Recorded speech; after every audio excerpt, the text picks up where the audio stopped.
start this off. All right, and alrighty then. What is going on, y'all? I am Jay Stokes of the AVIOT podcast, the official podcast of Chemistry Productions, and this is the first AVIOT Sunday brew of the new year. Now, on this right here, what we do is it's an extension of the podcast. It's like we're doing the podcast, but we're talking to people live. So anyone who wants to jump in, leave nice comments, leave constructive comments so we can have a productive dialogue. That's what we do during these sessions right here. So with this episode, I want to start by talking about the obvious. You have ICE, the Immigrations Customs Enforcement Agency, or whatever they're called. They're out here harming people, harassing people in different areas of the country. Now, in the DMV area, I know Washington, D.C. had ICE agents over there causing a ruckus, and D.C., the DMV area, crime ain't really like that. And then you also have in Minneapolis, Minnesota, that's been making a lot of the news lately because two people have been, their lives have been taken in Minnesota due to ICE. Now I know that Keith Porter Jr. His life was also taken by ICE too, but I don't know if that was in Minnesota. I'm trying to see right now. No, that was in LA. That was in California. So you just have ICE running amok in different areas of the country and taking people's lives. They are not obeying the law as it's supposed to be written. You do not get to play judge, jury, and executioner on the spot. People are not out here harming ICE agents and just doing it out of the blue. Hey, how you doing? How you doing?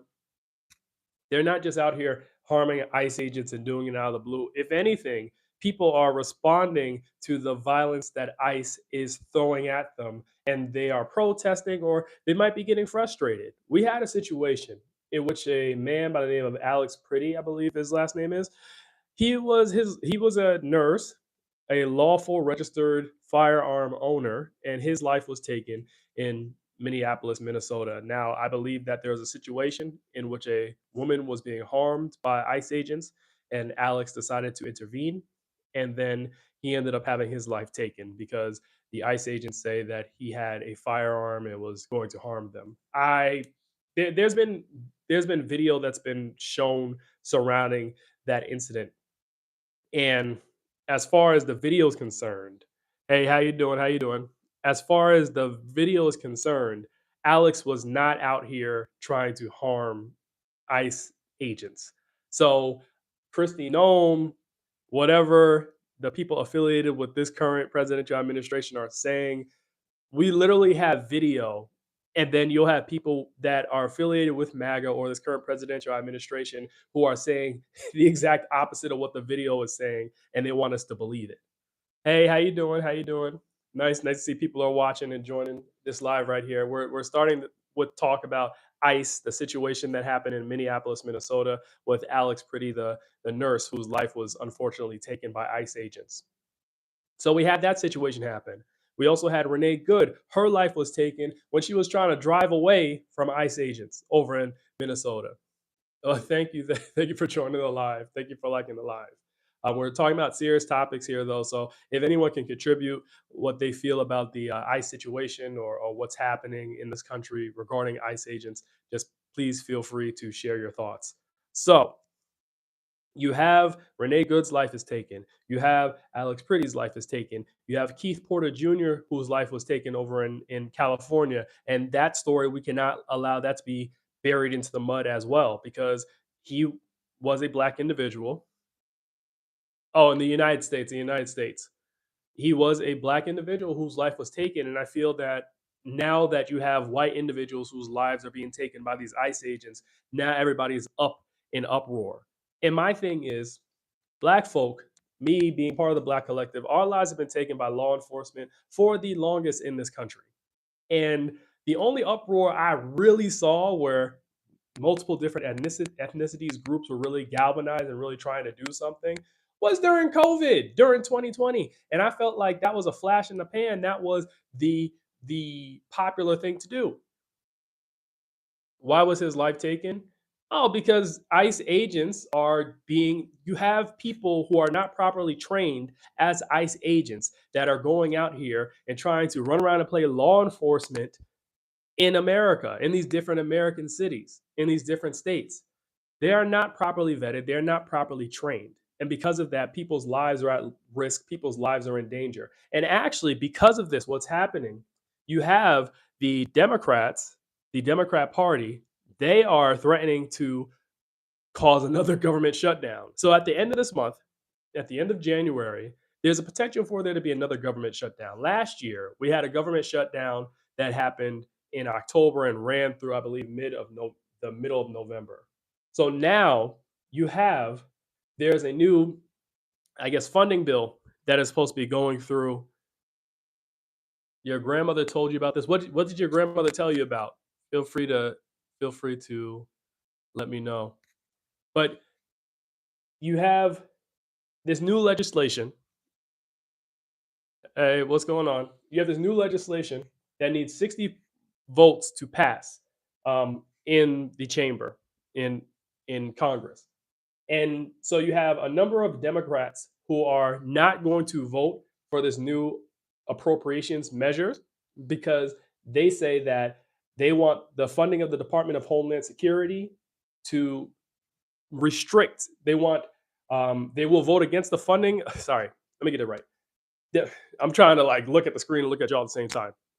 So Democrats are saying that they will not vote for the funding of the Department of Homeland Security unless restrictions are put on how immigration officers carry out enforcement operations. So pretty much Democrats are saying right now that the way ICE is operating, the way the Department of Homeland Security is allowing ICE to operate is not proper. And there needs to be restrictions on the type of people that are allowed to come into ICE, the type of people that are allowed to roam the streets in and look for undocumented immigrants so that they could deport them.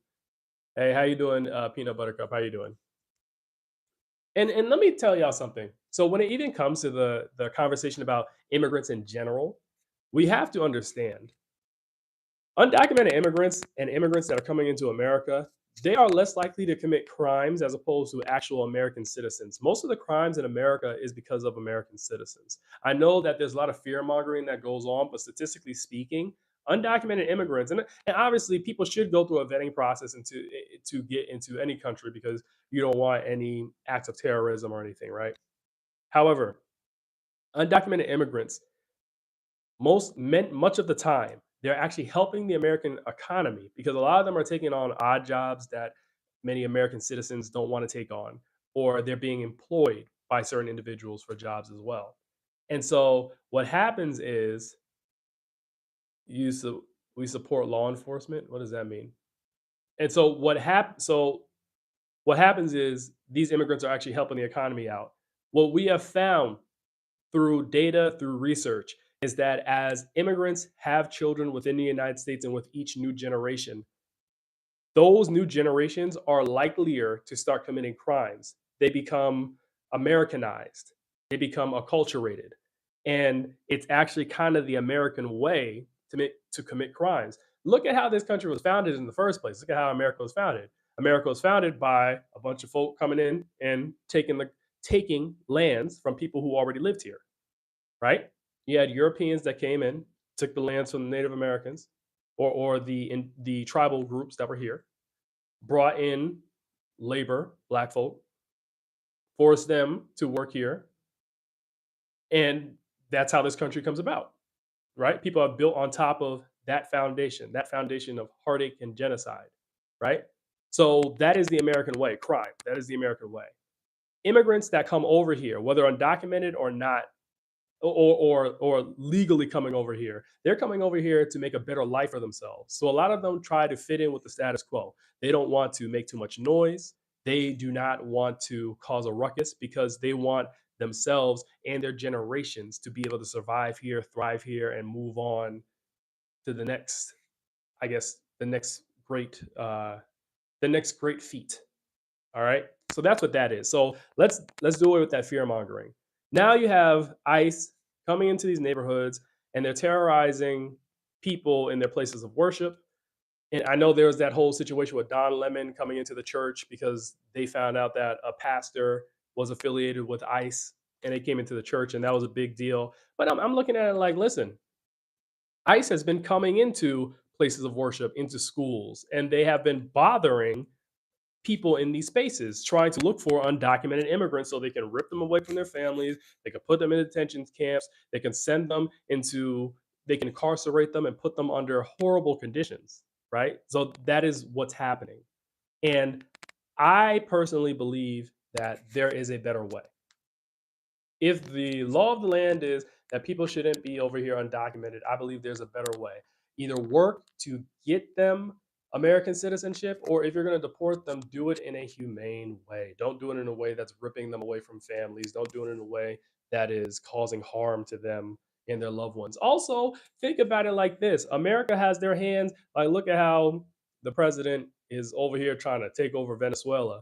America has their hands in different countries' affairs, which makes those countries unstable, which makes the people from those countries more willing to want to leave those countries and come here to America, because America sells itself as this place that is a land of opportunity where you can remake your life and you can gain so much money and wealth and help your family out.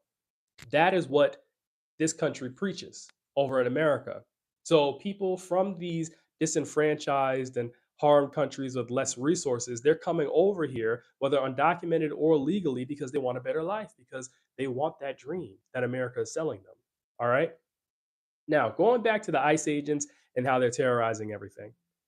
What I will say, there's people that are, they feel hopeless, and I'm going to get into a way to overcome that hopelessness in a minute. However, and there are other people that are saying, what can we do?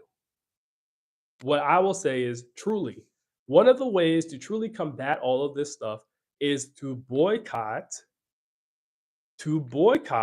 certain, if you can, certain places you're shopping at, certain comforts that you have, certain places that you frequent, maybe certain television programs that you watch.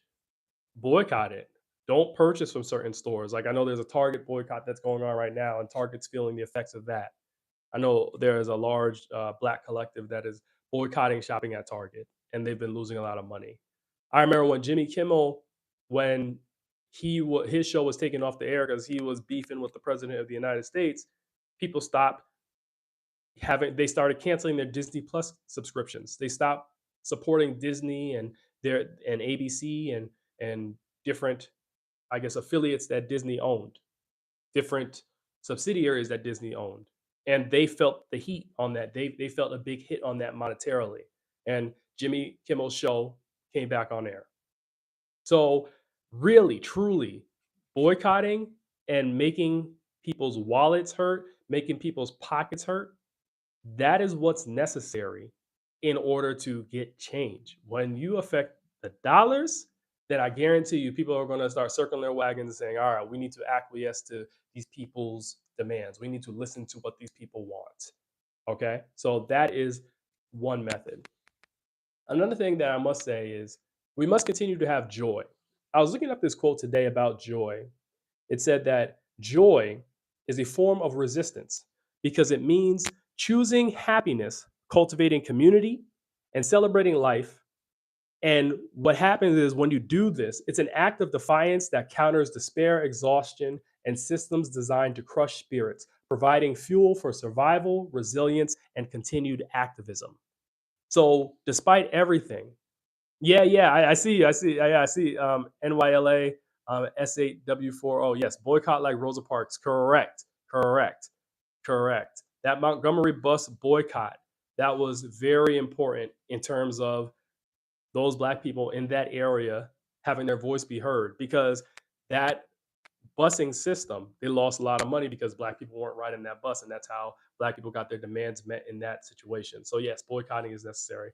Now, going back to my talk about joy, it's important to have joy because joy is an act of resistance. It's a way to get your soul fed. It's a way to reinvigorate yourself so that you can continue to plan, you can continue to strategize, you can continue to find ways to push back against the powers that be.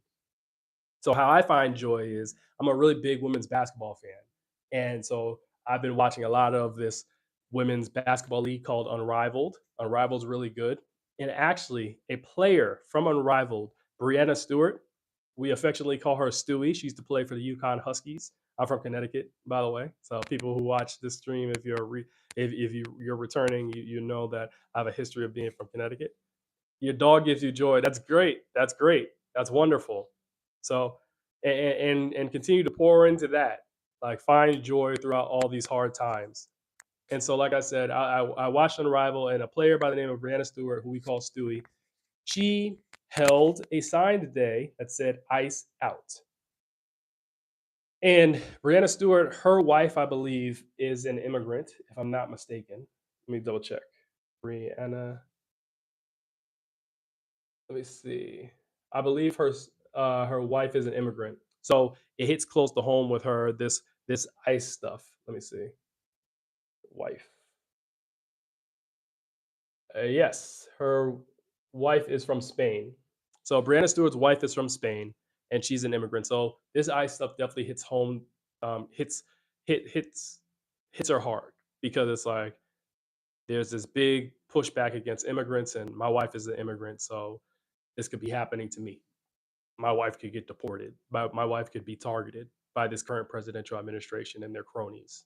So I was very happy for her. She's Brianna Stewart? Brianna Stewart's a basketball player, but her wife is an immigrant.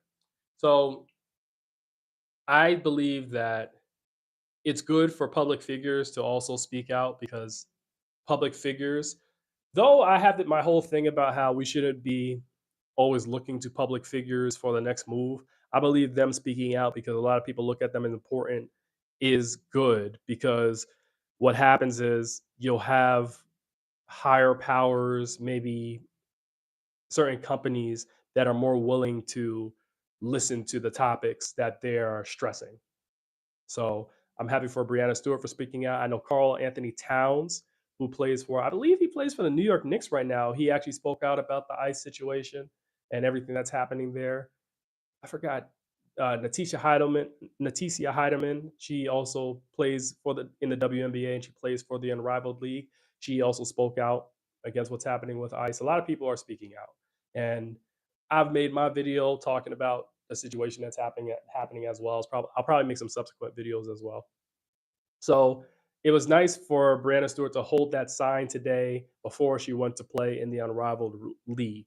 Now, if you haven't been watching Unrivaled, and I'm going to pivot to sports right now, women's basketball specifically. If you haven't been watching Unrivaled, I'm telling you that is definitely the league to watch. It's really fun and it's nice competition. So they play every Friday, Saturday, Sunday, Monday. So they play all 4 of those days of the week.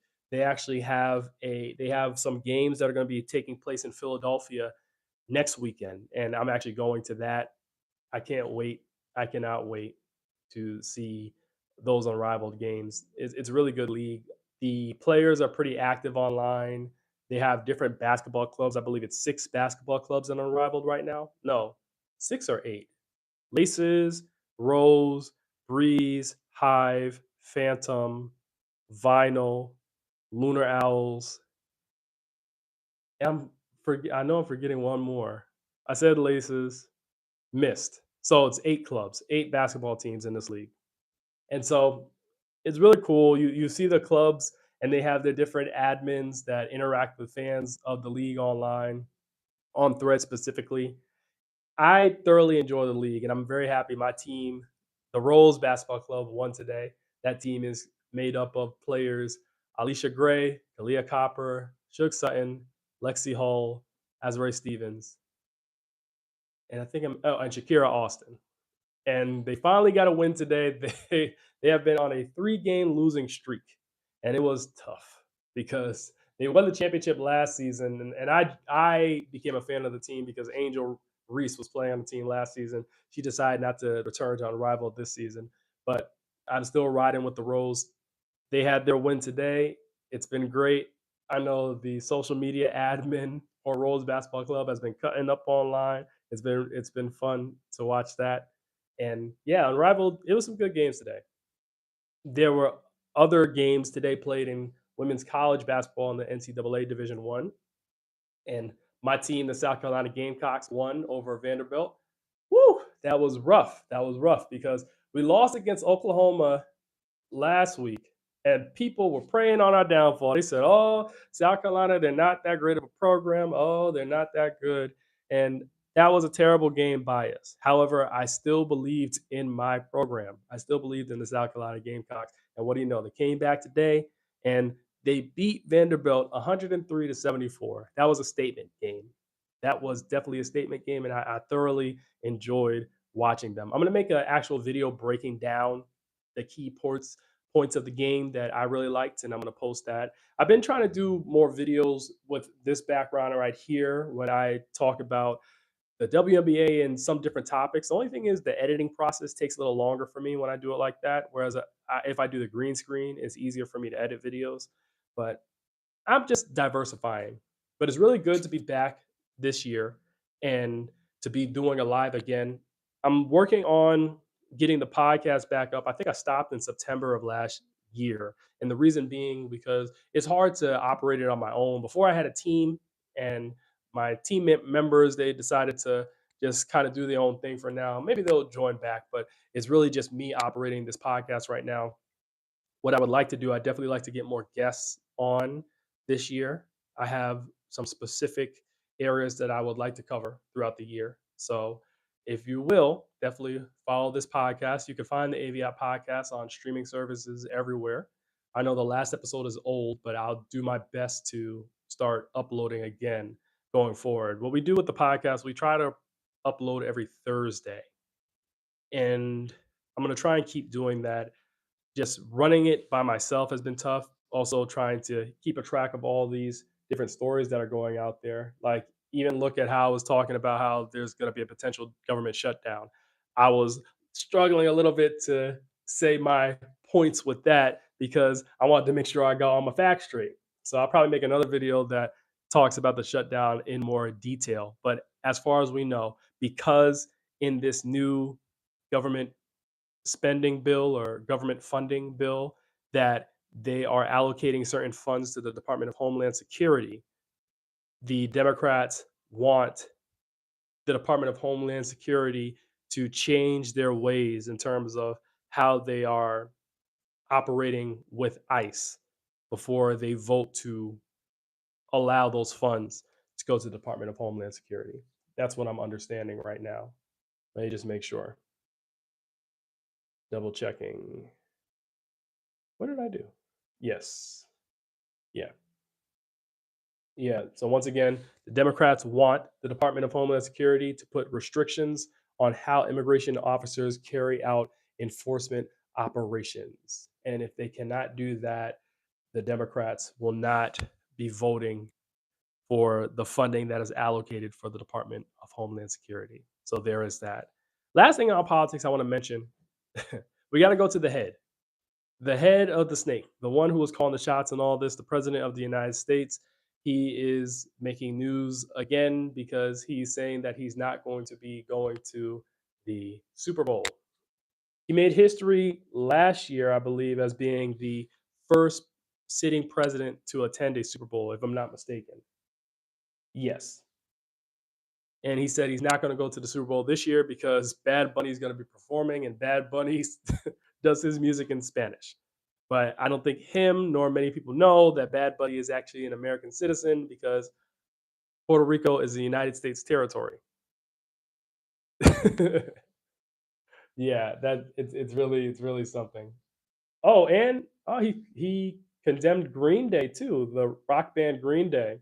So he's quoted as saying that I think it's a terrible choice. All it does is sow hatred to have Bad Bunny and Green Day perform at the Super Bowl. Wow, how ironic. The president of the United States is saying that Bad Bunny and Green Day are sowing hatred by performing at the Super Bowl. Mind you, the president and the people, MAGA, the people that support him, have been nothing but sowing hatred from the moment he stepped into office. They're going after undocumented immigrants in an inhumane way. Their pursuit of undocumented immigrants is causing actual American citizens' lives to be taken.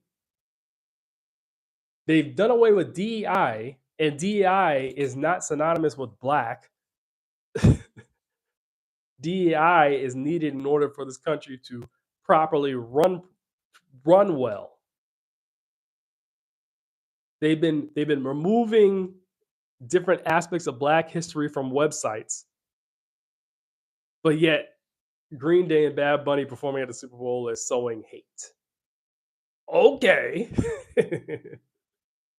Hypocrisy at its finest. You gotta love it. Anyways, thank y'all for tuning into this episode of AVIOT Sunday Brew today, the first episode of the new year. We're getting things started back again.